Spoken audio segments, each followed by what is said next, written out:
Siamo quasi al traguardo dei 60 anni, il che non è poco, è la più antica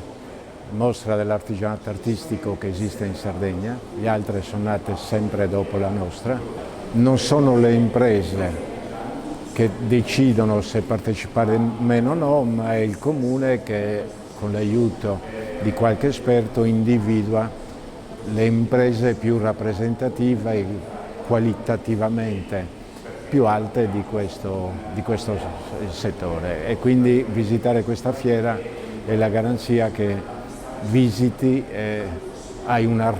rappresentazione totale, sicuramente totale, dell'artigianato artistico sardo. Ne vale la pena perché la fiera ospita anche le produzioni agroalimentari di questo territorio. Ne vale ancora la pena perché al direttore artistico a cui abbiamo affidato l'incarico abbiamo dato un unico obiettivo: ci interessa mettere in evidenza il prodotto dell'artigiano, tutto il resto deve essere un contorno, un bel contorno, ma al centro dell'esposizione è il prodotto dell'artigiano, perché vogliamo promuovere l'artigianato e vogliamo gli artigiani, grazie ai quali facciamo questa fiera, facciano